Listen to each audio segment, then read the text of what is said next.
The Reds have been linked to a decent starting pitcher, but it's the rest of the story that causes some concern. We'll tell you what we mean on today's Locked On Reds.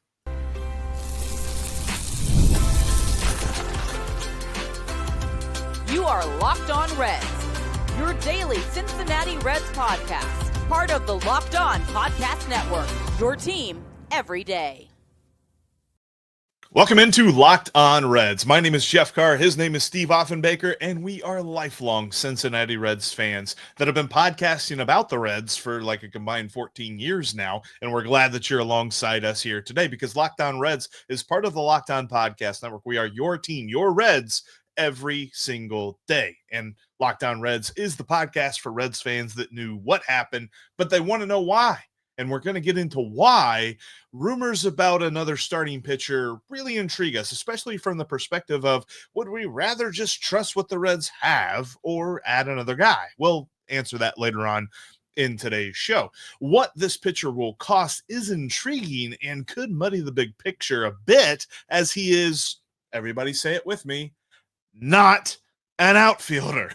But we will start with who the starting pitcher is and what he could bring to the Reds. And who he is Nick Pivetta. He is a right-handed starting pitcher. He is coming from the Boston Red Sox, spent the last couple of years with them. He began his career with the Phillies, and he's spent his career between those two teams.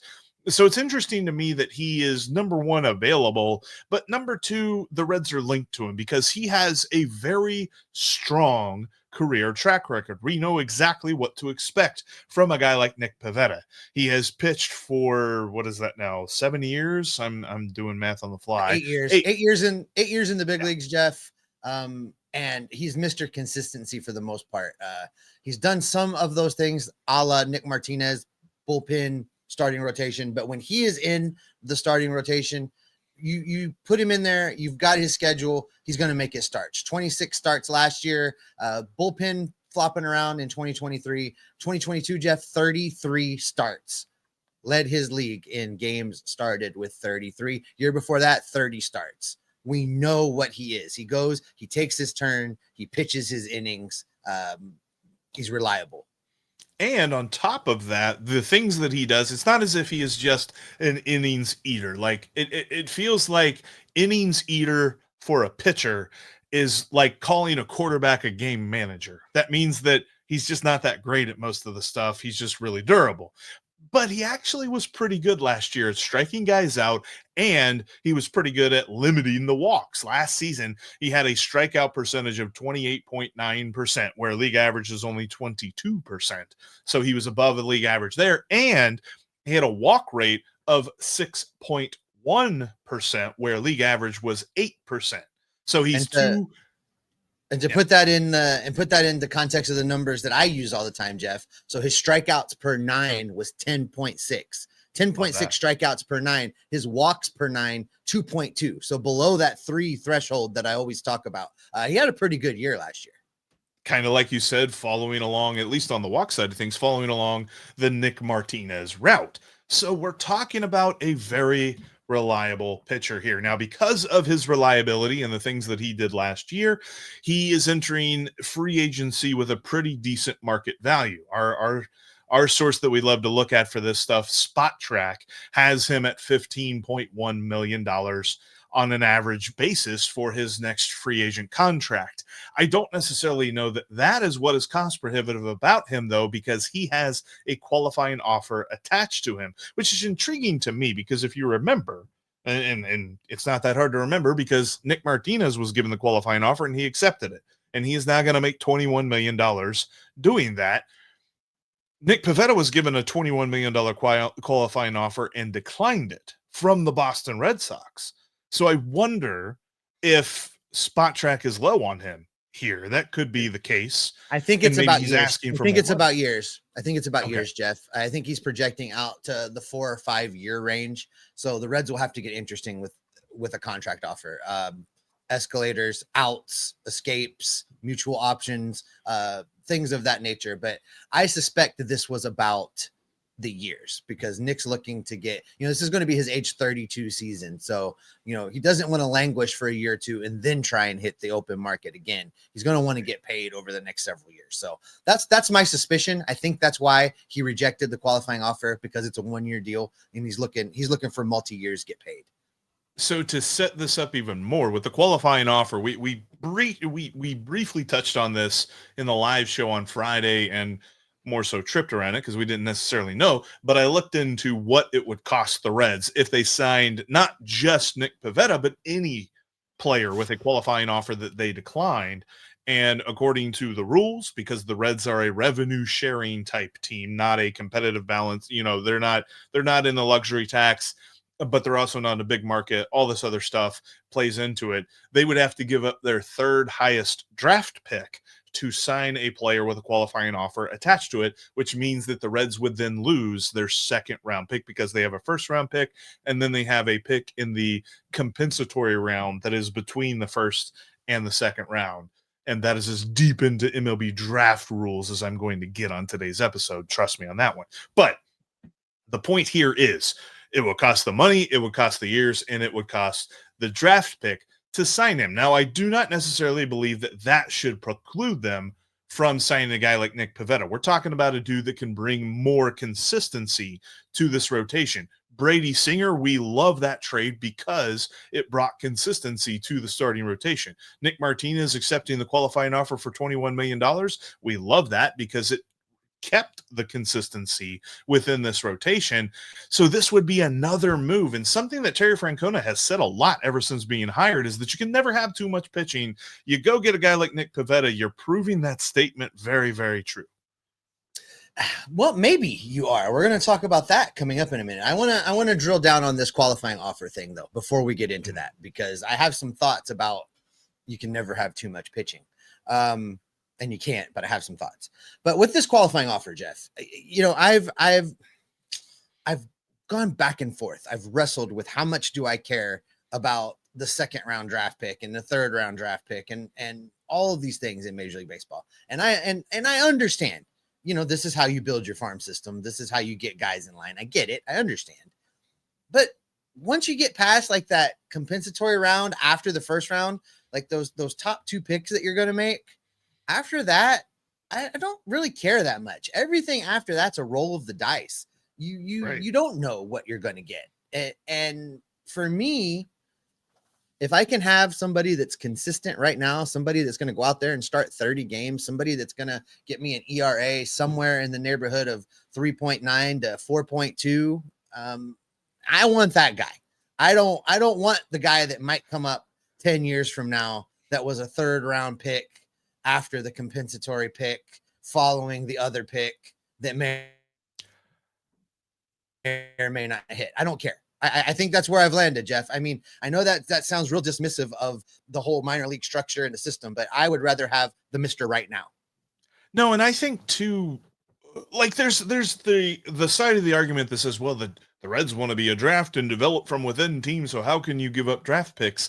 And I understand that philosophy, but I'm with you. And I feel like I read something like last year or something like that talked about percentage chances of draft picks hitting. And they did this based on like a 10 or 15 year sample size of everyone's draft picks. And I want to say it was something like 5% of second rounders ever make it to the major leagues, let alone become viable major league contributors, which is what we're talking about here, because you would say, no, we do not want to sign the obvious viable major league contributor. We want to hope that in 4 or 5 years, we have a viable major league contributor out of this draft pick. And that's really what you're breaking this down to. Plus, the other side that I think from this is, and that's the Terry Francona side, is that Terry Francona got hired and sat down and looked at the last couple of years of this team. And he saw what happened in 2023.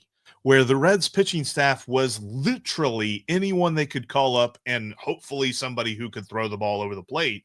And you got performances like Connor Phillips, who in one game struck out everybody. And then in the next game, walked everybody and gave up home runs to everybody. He doesn't want that. He wants guys like Nick Pivetta. He wants that consistency. And I think that there's a reason why we continue to hear all of these rumors. And the biggest reason for it is the big picture. And while to us, this seems a little bit confusing, I think that there are two ways to look at this. There's a way that this could work. There's also a way that this probably doesn't work. And the biggest problem with it all is what getting a pitcher that costs as much as Nick Pivetta will probably cost means for the outfield. Did Rocket Money help you find subscriptions that you forgot you were paying for? Maybe subscriptions that you were paying for twice? I definitely know people that's happened to. Didn't even realize they were paying for all these things. And Rocket Money made it so easy to track all of them down. It's like having a personal assistant for your finances. Rocket Money is a personal finance app that helps find and cancel your unwanted subscriptions, monitors your spending, and helps lower your bills so you can grow your savings. It brings everything together in one place, whether it's subscriptions, your spending habits, or even the goals that you want to hit this year. Rocket Money has over 5 million users and has saved a total of $500 million in canceled subscriptions, saving members up to $740 a year when using all of the app's premium features.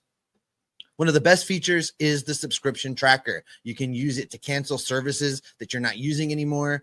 It can save you tons of money. Plus, with their goals feature, you'll be able to automatically set aside money for your future. No more stressing about budgeting every single month. Cancel your unwanted subscriptions and reach your financial goals faster with Rocket Money. Go to rocketmoney.com/locked-on today. That's rocketmoney.com/locked-on.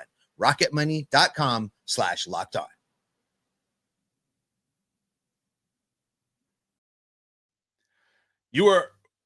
We are talking, and you are listening about the Cincinnati Reds here. We talk Reds all day, every day, every week, all month long, all year long. Make sure you subscribe to get at least 30 minutes of Reds talk in your feed every single day. All right, Steve, we've talked a little bit about who Nick Pivetta is and what he could bring to the table. But as you mentioned in your first opening statement there, it's not necessarily so much the concern about him as a player. It's the concern of what a move to get a guy like him means for the rest of the roster and what comes next as far as a move from Nick Krall. So there's two things here that come into play. One is the dollars, right? If they're going to sign this pitcher that's probably going to cost somewhere in the neighborhood of $15 million for X number of years, that's the money that we were talking about going towards an outfielder. That pretty much precludes them from taking a swing at a Santander or a Teoscar Hernandez. You can forget about that. Now, we have stumbled upon a couple decent, more inexpensively priced outfielders over the last couple weeks as we've kind of hashed this out. Value meals. I know one of the guys is kind of growing on you that you're going to talk about here in a minute. That would mean going and getting one of those guys as a free agent, because we really still believe they've got to get two. What it also does is it now puts you in a situation where you've got a lot of money tied up in the starting rotation and you don't have enough spots for all of those people. That puts you at 6 starters now, and that doesn't include Rhett Lowder or Chase Petty or Chase Burns or Connor Phillips or any of the guys that are in the minors right now. But that does leave you a problem with Nick Lodolo. And we keep coming back to Nick Lodolo because if you look this rotation up and down now and try to find the weakest link in terms of consistency. Now, I'm not talking about talent. I'm not talking about upside. I'm talking about consistency. The weakest link right now in this rotation in terms of consistency is Nick Lodolo, because we don't know if he can be healthy for a whole year. And that's assuming that Graham Ashcraft moves to the bullpen too as well. And he's moving. He's not going to be in this rotation. Even right now, absent this Pivetta move, there's no spot for Graham Ashcraft. They're not putting Nick Lodolo in the bullpen. If Nick Lodolo is not going to be in this rotation, he's going to be traded. And that's where we're going. This seems, with the Reds continuing to be linked to starting pitchers, Jeff, it just really makes me wonder at this point if Nick Krall doesn't have some trade 99% worked out in his back pocket right now that involves Nick Lodolo. Give that guy a change of scenery, let him go someplace else and see if someone can keep him healthy. It would be a package and it would get you an outfield in return. That's kind of what I'm wondering at this point. Right. And I think a lot of that, I mean, obviously the pitching side of things comes from Derek Johnson, but I think a lot of that also comes from Terry Francona. Like he probably showed up, looked at his roster, looked at who was on it, looked at the strengths, the weaknesses of every player, and looked at some guys and said, look, we could probably move on from this guy, or we could probably upgrade this guy. And Nick Lodolo might be one of those guys that he looked at and he said, you know what?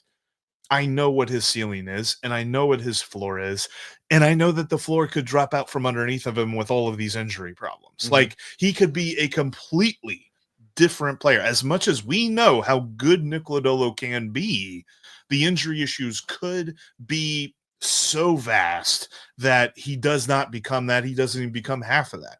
So I think that there is a little bit of a worry with them about what Nick Lodolo could become. But also, if it's not that, this could also be a huge trade part. A guy that you put in a trade, and I don't care if it's Luis Robert, I don't care if it's an elite outfielder. Everybody's listening to that phone call. And I don't know that right now that there are other teams that know of these sort of worries about Nick Lodolo. They know the upside and they know that there's some injury history, but they could probably work with that. And so it's not as if it's a, well, they're going to trade this guy because they can't use him and they're going to get something for him. We always poo-poo people for mentioning that sort of a trade. Like, I still think that there's lots about Nick Lodolo that would intrigue other teams if the Reds even are out on him currently. So this doesn't necessarily mean that Nick Lodolo now becomes a completely unusable player. It's just the Reds may be deciding that it's time to see if he can change sceneries and everything work out for him, and then they can get something for him in return. So the flip side of this, Jeff, is you don't do the Pivetta move. You keep Nick Lodolo. You hope that he's healthy, and you just hope, Jeff, you hope. Right. And then you go and sign two outfielders. I think at this point in the offseason, with the numbers and the years that are being batted around, thanks a lot to Juan Soto for just wrecking the market. I think it's less likely that they can go sign two outfielders.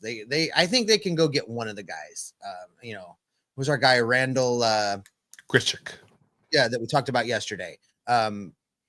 He would be a good one, affordable, but then you got to trade for the other one. So I really think they're in the trade lane. It makes sense to me.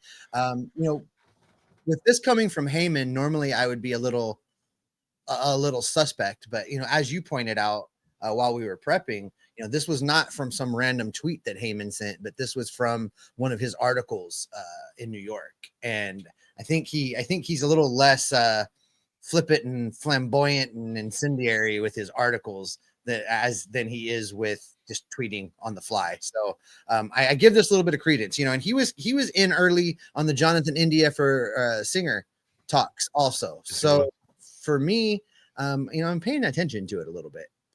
And I think that that's how this works, though, kind of going back to the outfielder thing. I think that the way that this works is if you get Nick Pivetta and you get an outfielder. I think the way that it doesn't work is if they get Nick Pivetta and they run back the outfield from last year. They have got to make sure that there is more to this. Like, Nick Pivetta himself does not fix the rest of the issues of this team, because they still need somebody in the outfield. And he's actually a guy that does not keep the ball on the ground as much as Brady Singer does. He's a little bit more of a fly ball pitcher. And one of the detractors that somebody could bring up about Nick Pivetta is that he is usually a guy that gives up a decent amount of home runs. Not like an alarming amount, but a reasonable amount. And when you give up a reasonable amount of home runs, that kind of ticks up a little bit at Great American. And at least giving up fly balls, you better have a defense in the outfield that can catch those fly balls. And that's still a question mark with this move, is that they still don't have somebody that they can trust out there. And Randall Grichuk probably isn't the best defensive outfielder, but he would be a guy that improves this outfield room in a way that just waiting on Will Benson to figure things out probably doesn't do. Like, I don't know that you can see Will Benson making the improvements needed. Can Jake Fraley get there? Maybe. Can TJ Friedel be durable? Possibly. Can Spencer Steer figure out the outfield? I don't know. But what I know is that Randall Grichuk has had a nice long career in the outfield. So when you go get a guy like that, it follows along with what we're saying about Nick Pivetta. The reason we like Nick Pivetta is we know what we know about him, and he is solid and reliable. So go do that with the outfield as well, and then we're cooking with gas. No, I'm all for win right now with guys that are consistent. You know what you have.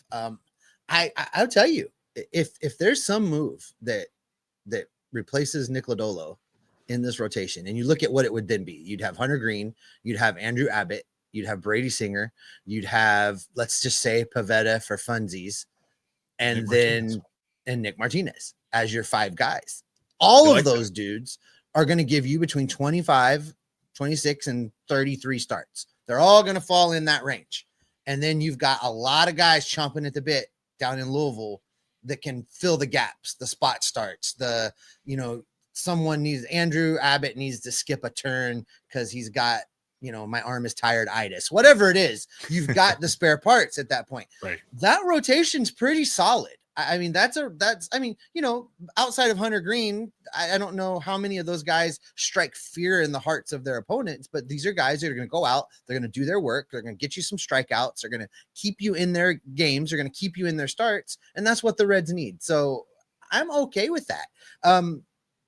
Nick Lodolo by himself is not going to bring you the outfielder that you need. So, understand that you're going to combine him with some prospect capital, and that could be a name like Cam Collier. That could be, a name that we may not necessarily want to see go, but the Reds are in a window right now. I'm tired of we're going to wait. We're going to see, we're going to hoard the prospects. I don't care anymore. Trade them, bring in some people that are reliable, that are consistent, that can help this team win in 2025.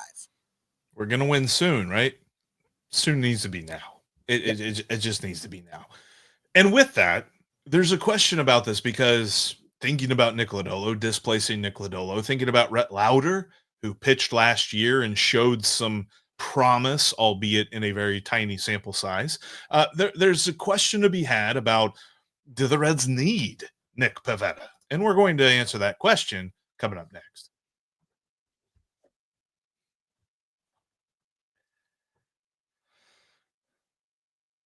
If you can't watch us, you can listen to us on your favorite podcasting app. Literally, we're on all of them. Make sure you follow us there today.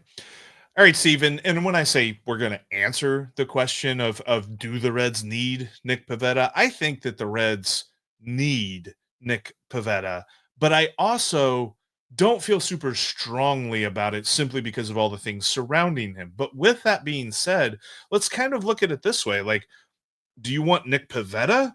You've got Nick Pivetta on one side of the ring, and then on the other side of the ring, you got the group of Nick Lodolo, Rhett Lowder, Chase Burns, and Chase Petty, and let's even throw Connor Phillips in there. 1-on-5. It kind of feels like it's unfair 1-on-5, but that's not the whole story in this comparison. I don't know that those 5 guys combined can give you 33 big league starts, because we just don't know. We hope that one of them might be able to. We hope that all of them can be healthy. We hope that Nick Lodolo rebounds. We hope that Rhett Lowder's stuff was real. We hope that Connor Phillips isn't a head case and figured it out. We hope that the chases ×2 are moving through the system and are going to be ready. There's a whole lot of things that we're hoping. There's nothing in there that we know. We don't know anything about those guys over the course of a 162-game big league season. What I know about Nick Pivetta is that more often than not, he started 30 or more games. More often than not, he has a strikeout per 9 ratio that sits at least 9 or higher. He is consistent. He is a guy that you could plug into the 4th or the 5th spot, and he's going to go start 30 games for you. That's what this rotation needs in 2025. That's what this team needs if they're going to compete for a playoff spot in 2025. And not one time in any of those descriptors of Nick Pivetta did I say the word hope. And that's what makes him the winner when you compare him 1 versus 5. Yeah, and that's the stated goal that I think we both had for this team heading into the offseason, and that was mitigate hope. Let's add some things that we know, because we looked at this team. We looked at every position and we said, what do we know about that position? Do we know or do we hope? And there's a lot of hope on this team. And if you can take the starting rotation, possibly arguably the most important area of the team, and say we know what we know about them, and then you can conversely take the bullpen and say you know what you know about them, then that is an amazing thing, because there's a lot of teams that really just kind of feel through the pitching side of the game for an entire year or most of a year. And it feels like that's what the Reds have done in recent seasons. And I think that they are trying to stop that. And if you add Nick Pivetta, then you really accomplish that. I'm convinced last year they put everybody in the system's name in a hat, and David Bell just reached inside and pulled a name. And starting tonight is a dude named don't want to do that. He's a dude named Lee Brandt. He's going to start tonight. Yeah. We got it. I'm pretty convinced that's how it went. Terry Francona is not going to do that.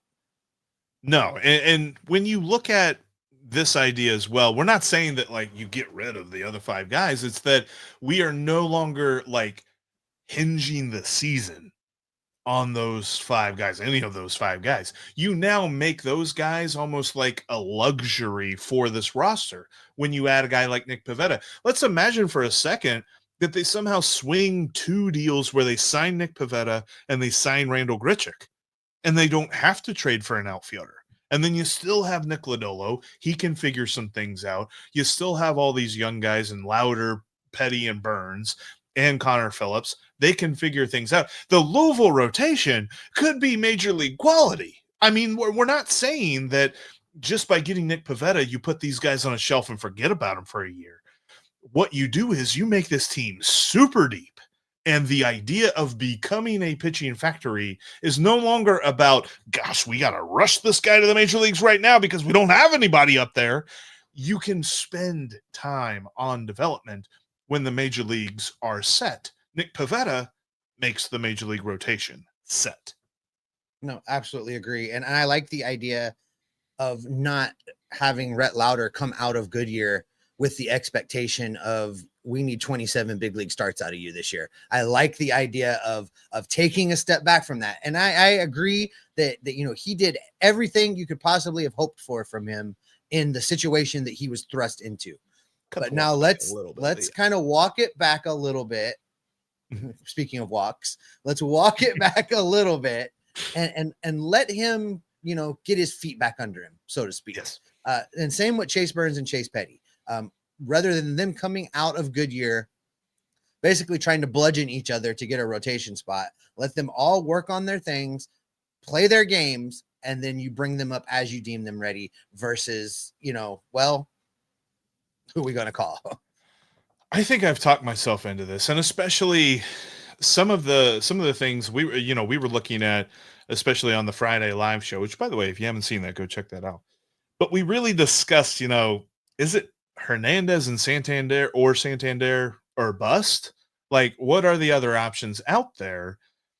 And I almost feel like there is a way, and I'm not saying it's like an A version of the offseason, but there's a way that this works. If you get Nick Pivetta, and then you go get an outfielder like a Randall Grichuk, or you trade for a Taylor Ward or something like that, I think that this works. I think you could get a B rating for the offseason. I'm not saying it's an A, but you could look at this and say, this team is really poised and a really deep team, especially on the pitching side with a guy like Nick Pivetta. And I think I'm kind of to the point where I want to see this happen.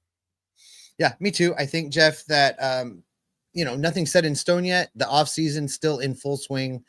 But it's interesting to me that the Reds continue to be linked to starting pitchers. I think there's a piece of this that Nick Kroll knows that we don't know. And I'm interested to find out exactly what that is. And I think that is probably a great spot to go ahead and wrap it up for today. Thanks so much for making Locked On Reds your first listen of the day. Now go visit our friend Paul Francis Sullivan. You can call him Sully. Check him out over on the Locked On MLB podcast. It's part of the Locked On Podcast Network. Just like us, your team every day. We've made it easy for you to find. Just jump down in today's episode description. There's a link that will get you over to Locked On MLB. We will be back in your feed if there's breaking news. And in the meantime, we're going to continue to look for the rumors. We're going to watch for the news. We're going to gather it all up and bring it back here to keep you locked on Reds every single day. All right, now that we know how we feel about this, should we hit record? Oh, wait, that's what that red thing means. Oh, yeah. Okay.